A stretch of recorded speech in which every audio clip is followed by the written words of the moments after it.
विशाल sir की पाठशाला में आप सभी का स्वागत है। आज मैं आपके सामने एक नया टॉपिक लेकर के आया हूं, न्यू एजुकेशन पॉलिसी 2020। नई शिक्षा नीति क्या है, इसके बारे में मैं बताना चाहता हूं। जैसे कि आप लोगों ने बहुत सुना होगा कि नई शिक्षा नीति आ रहा है, नई शिक्षा नीति आ रहा है, नई शिक्षा नीति आ रहा है। तो नई शिक्षा नीति जो आ रहा है वो कब से लागू होगा, क्या आप लोगों को पता है? कुछ बहुत सारे वीडियो आप लोगों ने देखे होंगे, उसी के बारे में आज हम लोग बताने वाले हैं, डिस्कस करने वाले हैं कि नई शिक्षा नीति है क्या आखिर। तो सबसे पहले नई शिक्षा नीति जो है 1968 में आया था। उसके बाद 1986 में इसमें हल्का सा बदलाव किया गया था। और उसके बाद जो है 2020 में आया और ये अब लागू जो किया जाएगा वो 2022-23 में। 2020 में जो नई शिक्षा नीति आ रहे हैं, इनकी जो लाने का है वो कस्तूरी रंजन, जो कि आपको इसरो के वैज्ञानिक हैं, उनकी अध्यक्षता में ये लागू किया गया है। उन्होंने ये रिसर्च करके ये देखा कि आखिर बच्चा स्कूल जाने से डरता क्यों है, क्यों बच्चा को डर लगता है स्कूल जाने में, क्या कारण है, क्यों वो भय खाता है स्कूल जाने में। हाँ, क्यों उसे डर लगता है ज़्यादा स्कूल जाने में कि मैं स्कूल नहीं जाऊँगा, मैं स्कूल नहीं जाऊँगा। स्कूल जाने से क्यों डरता है आखिर बच्चा, क्या कारण है? उन्होंने रिसर्च किया। रिसर्च करने से उनको लगा कि इसमें कुछ बदलाव करना चाहिए। और उसके बाद उन्होंने नई शिक्षा नीति का प्रस्ताव प्रधानमंत्री जी को दिया और नई शिक्षा नीति को लागू किया गया। उनकी अध्यक्षता में ही ये लागू किया गया। तो ये जो नई शिक्षा नीति है ये 5+3+3+4 के पैटर्न में है, यानी कि 10+2 जो है वो पूरी तरह से खत्म। पहले जो है यानी कि जो अभी जो चल रहा है ये 12 साल सरकार हम लोगों को निगरानी करते थे। 12 साल सरकार हम लोगों को निगरानी करते थे। उसके बाद हम लोग किसी राज्य या के यूनिवर्सिटी से हम लोग ग्रेजुएशन करते थे। लेकिन अब जो है वो 5+3+3+4 पैटर्न है और मल्टीपल एंट्री और एग्जिट है। मल्टीपल एंट्री और एग्जिट का मतलब होता है आप जब जाइए तब आप किसी भी विषय को ले सकते हैं। जितने भी दिन आप चाहे, 1 साल, 2 साल, 3 साल आप ग्रेजुएशन कर सकते हैं। यही है मल्टीपल एंट्री और एग्जिट, यही है मल्टीपल एंट्री और एग्जिट। तो इसी के बारे में आज हम लोग पढ़ने जाएंगे। तो हमारे इस वीडियो में बने रहिए और मेरे वीडियो को लाइक जरूर और शेयर कीजिएगा पूरा देखने के बाद। मेरे इस वीडियो में बने रहिए, मैं उसी को मैं बताने जा रहा हूं कि 5+3+3+4 है क्या। हम लोगों के समय में खेलने कूदने का बहुत मन था हम लोगों को समय में। उस समय क्या होता था कि हम लोग लुका चोरी खेलते थे, दौड़ भाग, सब कुछ हम लोग खेलते थे, छुआ छुई, कित, मतलब कि हम लोग जो घरों में खेलते थे, आपका मोहल्लों में खेलते थे, उसी चीज को नई शिक्षा नीति में लागू किया गया है। पुरानी व्यवस्था में क्या था कि हम लोग 6 साल की उम्र में क्लास 1 में आते थे, लेकिन नया साल की व्यवस्था में क्या है कि हम लोग 3 साल की उम्र में ही आपका स्कूल में चल जाएंगे। 3 साल की उम्र में ही हम लोग स्कूल में चल जाएंगे। तो हम लोग के समय में क्या था, खेलने की सुविधा बहुत थी। हम लोग जो मन होता था वही खेलते थे। लड़कियां क्रिकेट खेलती थी, हम लोग दौड़ धूप खेलते थे, फिर आपका छुआ छुई खेलते थे, ये सारा खेल खेलते थे। तो उसी को देख करके क्या हुआ कि सरकार ने ये बोला कि फाउंडेशन पहला जो है वो फाउंडेशन ईयर होना चाहिए, यानी 5 साल जो है वो बेस होना चाहिए। इस 5 साल में क्या होगा कि बच्चा खूब खेले स्कूल में जाकर, खूब मतलब उसको खूब खेलने दिया जाए और टीचर्स को भी यही ट्रेनिंग दिया जाए कि बच्चों के साथ खूब लगाव रखिए, ताकि बच्चा जो है स्कूल आने से डरे नहीं। इसलिए इस जो पीरियड है इसमें फाउंडेशन पीरियड बोला जाता है, इसको फाउंडेशन बेस जिसको बोला जाता है, जो 5 साल का होगा। और इस दौरान जो है बच्चे से कुछ एग्जाम नहीं लिया जाएगा, केवल वो क्या होगा कि 2 साल तक वो क्लास 1 और 1, 2 में रहेगा। बस पहला 2 साल जो है वो क्लास 1 और 2 में चल जाएगा। वो इस समय में क्या होगा कि बच्चे को खूब खेलने दिया जाता है, खूब खेलने दिया जाएगा, खूब जितने हो सके खेले, जितने हो सके मन भर खेले। इससे क्या होगा, बच्चा क्या है डरेगा नहीं और स्कूल रेगुलर आएगा। इस हैबिट को बनाने के लिए फर्स्ट जो ईयर है वो पहला 5 साल जो है वो फाउंडेशन ईयर बोला गया, यानी कि बेस ईयर, यानी बच्चे का बेस बनाने के लिए ये साल बोला गया है। यानी इसी साल में कोई एग्जाम नहीं लिया जाएगा, खूब खेलने दिया जाएगा इसको। पहला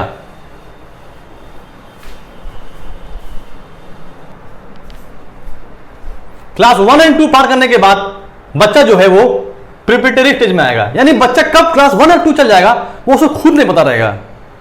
उसको इतना खिलाया जाएगा कि वो क्लास 1 और 2 में बहुत आसानी से चल जाएगा वो, और एग्जाम भी नहीं होगा उसको, तो उसको डर लगेगा नहीं स्कूल आने से। उसके बाद जो है प्रिपरेटरी स्टेज में आएगा बच्चा। यानी 3 साल जो है वो प्रिपरेटरी स्टेज में रहेगा। इस 3 साल में वो क्लास 3, 4 और 5 में रहेगा वो, और इसी बीच उसका एग्जाम भी लिया जाएगा, एग्जाम भी स्टार्ट रहेगा। और उससे जो है बच्चे से आपका एक्टिविटी प्लस स्टडी दोनों कराया जाएगा। एक्टिविटी भी कराया जाएगा, बहुत तरह का एक्टिविटी में उसको भाग लेना पड़ेगा, बहुत सारा एक्टिविटी कराया जाएगा उससे, पेंटिंग मान लीजिए, बहुत सारा तरह तरह का एक्टिविटी उससे कराया जाएगा, बहुत तरह का, प्लस स्टडी भी उससे कराया जाएगा। ऊपर से क्या, अपने मदर लैंग्वेज में, खुद का मदर लैंग्वेज में। सपोज मान लीजिए किसी को अगर मान लीजिए कि पंजाबी पसंद है तो वो पंजाबी लैंग्वेज में पढ़ेगा, अगर पंजाब में पढ़ रहा तो पंजाबी लैंग्वेज में पढ़ेगा, अगर झारखंड में पढ़ रहा झारखंडी लैंग्वेज में पढ़ेगा, अगर बिहार में पढ़ा तो बिहारी लैंग्वेज में पढ़ेगा। तो उसका अपना मदर टंग में उसको पढ़ाया जाएगा उसको, क्योंकि इस उम्र में जो है जिज्ञासा ज़्यादा होती है बच्चे की, सीखने की इच्छा ज़्यादा रहती है, इसलिए उसे उसी लैंग्वेज में पढ़ाया जाएगा। लेकिन प्राइवेट स्कूल अगर चाहेंगे तो वो इंग्लिश में उसको पढ़ा सकते हैं, लेकिन बच्चे को दबाव नहीं दे सकता, वो दबाव नहीं दे सकता कि आपको इंग्लिश में ही पढ़ना है, इंग्लिश एज सब्जेक्ट रहेगा, लेकिन उस पर दबाव नहीं दिया जा सकता है कि आपको इंग्लिश में ही पढ़ना है ये। लेकिन इसमें एक और लॉस क्या है कि आपका जो है इंग्लिश सीखने की जो इच्छा है वो धीरे धीरे खत्म हो जाएगी बच्चे के अंदर में, तो इससे लॉस भी होगा। क्योंकि हम लोग जानते हैं कि विदेशों में इंडियन आपका इंडियन जो होता है, इंडियन मतलब आपका इंडियन इंजीनियर का बहुत डिमांड है, इंडियन सॉफ्टवेयर इंजीनियर का बहुत डिमांड है विदेश में, क्योंकि उन लोगों की इंग्लिश बहुत अच्छी होती है। और चाइनीज़ की वहाँ डिमांड नहीं है, जॉब सेक्टर में चाइनीज़ की डिमांड नहीं है, क्योंकि वो अपने लैंग्वेज में बोलती है, अपने लैंग्वेज में बोलता है, इसीलिए उसकी उतना डिमांड नहीं है वहाँ पर। और वो जो है वो इंग्लिश से ज़्यादा चाइनीज़ लैंग्वेज को प्रेफर करते हैं, वो खुद का लैंग्वेज को। और हम इंडियन क्या है कि हम लोग इंग्लिश हम लोग का अच्छा होता है, हम लोगों को इंग्लिश बहुत अच्छा होता है, इसलिए। और वो क्या अपना लैंग्वेज में बात करता है, चाहे चूँ ची झा ही हाँ करके बात करता है, तो इसलिए क्या होता है कि उसके जॉब सेक्टर में उसका डिमांड कम है, और हम लोगों का अमेरिका में डिमांड ज़्यादा है। सो इस स्टेज में क्या है कि बच्चा 3, 4 और 5 पढ़ेगा, एग्जाम लिया जाएगा उससे, एक्टिविटी कराया जाएगा, प्लस स्टडी कराया जाएगा, और अपने लैंग्वेज में उसको पढ़ाया जाएगा इस स्टेज में। तो प्रिपरेटरी कितने साल का रहेगा? 3 साल का रहेगा। प्रिपरेटरी का स्टेज खत्म होने के बाद मिडिल स्टेज में आ जाता है। मिडिल स्टेज में क्या है, ये भी 3 साल का होगा, और इसमें जो है बच्चा जो है क्लास 6, 7 और 8 में पहुंच जाएगा।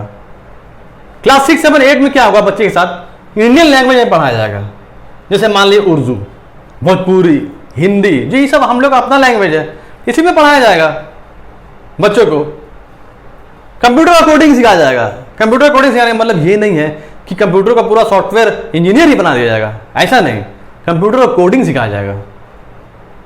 फिर उसके बाद बच्चे को वोकेशनल कोर्स सिखाया जाएगा, जैसे मान लीजिए किसी को सिलाई करना पसंद है तो सिखाया जाएगा, किसी को मान लीजिए खाना बनाना पसंद है तो वो भी सिखाया जाएगा, किसी को मान लीजिए बढ़ई का काम पसंद है तो वो भी सिखाया जाएगा। फिर मैथ, साइंस, आर्ट, ये सब की पढ़ाई होगी। तो धीरे धीरे बच्चा क्या है, स्टेप बाय स्टेप उसका स्किल्स डेवलप होगा। पढ़ाई के साथ साथ वो हुनर को भी सीखेगा, और जब हुनर को सीखेगा तो रोजी रोजगार में उसको दिक्कत नहीं होगा आने वाला कल में, उस पर प्रेशर भी कम रहेगा, सीखने की जिज्ञासा ज़्यादा रहेगी, जिससे वो ज़्यादा सीखने की कोशिश करेगा, और ध्यान भी लगाएगा, वो ध्यान लगा के मन लगा के काम करेगा, पढ़ेगा। इसलिए मिडिल स्टेज में 3 साल का ही होता है मिडिल स्टेज, और बच्चा जो है धीरे धीरे वो सीखते जाता है। अब जो है सेकेंडरी स्टेज में हम लोग आते हैं। सेकेंडरी स्टेज में क्या है कि 9, 10, 11, 12 सेकेंडरी स्टेज को बोला गया है। यहां पर क्या है, बोर्ड एग्जाम आपका खत्म, कोई स्ट्रीम नहीं, सबसे बड़ा बात है कोई स्ट्रीम नहीं, ना ही साइंस है, ना ही कॉमर्स है, ना ही आर्ट है। आप मल्टीपल सब्जेक्ट लेकर पढ़ सकते हैं, मल्टीपल सब्जेक्ट्स। सेमेस्टर वाइज आपकी एग्जाम होगी, क्रिटिकल थिंकिंग पे बेस्ट रहेगा, यानी कि आपको जो है रटने की कला नहीं सिखाई जाएगी, बल्कि समझ से काम करने की कला सिखाई जाएगी। मल्टीपल सब्जेक्ट्स, जैसे मान लीजिए कि किसी को मान लीजिए कोई साइंस का बंदा है तो उसको मान लीजिए ये लगता है कि कॉमर्स का हमको सब्जेक्ट एक ठो लेके पढ़ना चाहिए तो उसको ले लिया। किसी को ये लगता है कॉमर्स का बंदा कि अगर मान लो अकाउंट्स अगर हम फिजिक्स ले लेते तो वो ज़्यादा बेटर रहेगा मेरे लिए, तो वो फिजिक्स भी लेके पढ़ लिया कॉमर्स में। अगर किसी को ये लगता है कि आर्ट्स का एक सब्जेक्ट हम ले लें और एक साइंस का ले लें और मिला के कॉमर्स के साथ पढ़े तो वो कर सकता है। तो यहां पर क्या है, मल्टीपल सब्जेक्ट है, मल्टीपल चॉइस है उसके पास, मल्टीपल चॉइस, ताकि वो मल्टीपल चॉइस लेकर के अच्छा से पढ़ाई करके आगे बढ़े। सेमेस्टर वाइज एग्जाम है, हर सेमेस्टर में आपको एग्जाम देना पड़ेगा, हर 6 महीना में एक एग्जाम देना पड़ेगा। ये भी एक इसके लिए आसान हो गया है। पढ़ाई करने की कला ही पूरा बदल गई है, पूरा चेंज हो गया है। बच्चे को डर लगेगा नहीं और आसानी से वो क्या करेगा कि उसका करियर का ग्रोथ हो जाएगा, आसानी से करियर का ग्रोथ हो जाएगा बहुत आसानी से, और वो लगातार अपनी सफलता को छूते रहेगा। उससे डर नहीं लगेगा कि स्कूल आएंगे, क्यों आऊंगा स्कूल। जो बच्चा स्कूल से भागता था वो अब स्कूल आने मांगेगा, सबसे बड़ा बात है। जो बच्चा को डर लगता था वो स्कूल आने मांगेगा, वो ये सोचेगा कि मैं स्कूल जाऊंगा, बहुत मजा आता है स्कूल में, खूब मन लगेगा, खूब पढ़ेंगे, खूब सिखाया जाता है वहां पर, ये उसको लगेगा। ये देख करके ये नया शिक्षा नीति जो है वो बनाया गया। अब उसके बाद आप पूछिएगा कि 12 करने के बाद कहां जाएंगे, तो वो भी मैं बताता हूं कहां जाएंगे। ग्रेजुएशन जो है वो आपका 4 ईयर से हो जाएगी, यानी ग्रेजुएशन में जो था BA, BSc, BCom, ये आप नहीं रहेगा। ग्रेजुएशन जो है वो 4 ईयर से हो जाएगी। अगर किसी को मान लीजिए 1 साल करना है तो उसे सर्टिफिकेट कोर्स दिया जाएगा। अगर वो 1 साल करना चाहता है तो 1 ही साल कर सकता है। अगर पैसा की वजह से मान लीजिए वो आगे नहीं कर पाए तो कोई दिक्कत नहीं है, बाद में भी वो एंट्री ले सकता है, बाद में भी वो एंट्री ले सकता है। ऐसा नहीं कि शुरू से करना पड़े, जहां से वो एंड किया वहीं से फिर दोबारा दूसरा साल से ही कर सकता है वो। तो 1 साल का आपका सर्टिफिकेट मिलेगा, दूसरा साल में उसको डिप्लोमा कोर्स मिलेगा, तीसरा साल का जो सर्टिफिकेट रहेगा उसमें डिग्री या जॉब कंपटीशन यानी कि डिग्री कोर्स मिलेगा। तो इसमें क्या तीसरा साल करके वो आपका या तो जॉब में जा सकता है या फिर कंपटीशन की तैयारी कर सकता है वो। चौथा साल जो है वो रिसर्च का मिलेगा सर्टिफिकेट, यानी ये जो साल है वो कंप्लीट करने के बाद उसको रिसर्च सर्टिफिकेट मिलेगा। अब आप ये पूछिएगा कि मान लीजिए कोई अगर 2 साल करता है और वहां छोड़ देता है वो पढ़ाई अपना, तो क्या आगे कर पाएगा? एकदम कर पाएगा, क्यों नहीं। अगर मान लीजिए कोई बंदा 2 साल करता है और उसकी पैसा आर्थिक स्थिति सही नहीं है मान लीजिए, और किसी कारण से उसका पढ़ाई ड्रॉप हो जाता है, तो 2 साल करने के बाद वो बाद में वो 3 साल से भी कर सकता है, बाद में 3rd ईयर से फिर से कर सकता है। पीजी का जो कोर्स है वो पोस्ट ग्रेजुएशन का, वो अगर वो 3 साल कर रहा है मान लीजिए तो उसको 2 साल करना पड़ेगा पीजी। और अगर ग्रेजुएशन को मान लीजिए कोई 4 साल करता है तो उसके लिए केवल 1 ही साल है। यहां पर जो है आपका एमफिल खत्म, पीएचडी जो है डॉक्टर इन फिलॉसफी 4 इयर्स का। यही है नया शिक्षा नीति, यानी कि आपको जो है एकदम स्किल्स आपका डेवलप कर दिया जाएगा, आपको कहीं से भी आप पीछे नहीं रहेंगे। ये है नया शिक्षा नीति। नया शिक्षा नीति जो है वो आपको इसलिए बनाया गया है ताकि स्टूडेंट जो है उसका स्किल्स को डेवलप किया जाए और वो सक्षम होए और उभरता हुआ निकले। इसलिए जो है वो आपका नया शिक्षा नीति को बनाया गया। अब ये कब से लागू होगा ये आपको हम आगे बताएंगे, देखने के बाद जब सरकार जब अपना नीति को लागू करेंगे वहां के बाद मैं फिर वीडियो बनाऊंगा, तब आपको बताऊंगा कि लागू हुआ है और क्या इसका रूल्स रेगुलेशन है, किस तरह से आगे चलेगा, ये मैं बताऊंगा आगे आपको। तो मैं बस अंत में यही बोलना चाहता हूं उन शिक्षकों से कि बच्चे के ऊपर दबाव मत डालिए आप, क्योंकि आप अपने साख के लिए बच्चों के लाइफ से खिलवाड़ भी करते हैं। बहुत सारे टीचर, बहुत ऐसे टीचर है, अब बहुत ऐसे टीचर है जो बच्चों का लाइफ को बना देते हैं। बहुत ऐसे टीचर जो है बच्चे को उठा उठा कर टॉर्चरिंग करते हैं। मैं यही बोलना चाहता हूं कि जो कमजोर बच्चे हैं उसको आप तेज बनाइए, जो तेज है वो ऑलरेडी तेज है, वो तो और बनेगा ही आपसे, लेकिन जो कमजोर बच्चा है उसको आप तेज बनाइए। आप उन्हें फेल मत कीजिए, आप उन्हें टॉर्चर मत कीजिए क्लास में उठा करके। बहुत सारे शिक्षक जो है वो क्लास में उठा करके उसे टॉर्चर करते हैं। स्कूल में अपना रेपुटेशन बचाने के लिए बहुत सारे स्टूडेंट को क्लास 9 में फेल कर देते हैं और आगे जाने नहीं देते हैं। मैं बोलता हूं कि उनके साथ खिलवाड़ मत कीजिए, बल्कि उनको जो है आप तेज बनाइए, पढ़ने में अच्छा बनाइए ताकि वो आगे अच्छा करे। उसके साथ आप खिलवाड़ मत कीजिए, टॉर्चर मत कीजिए। मैं यही बोलना चाहता हूं अंत में। जय हिंद, धन्यवाद। आप मेरे वीडियो को लाइक कीजिए, सब्सक्राइब कीजिए और शेयर जरूर कीजिएगा। Thank you.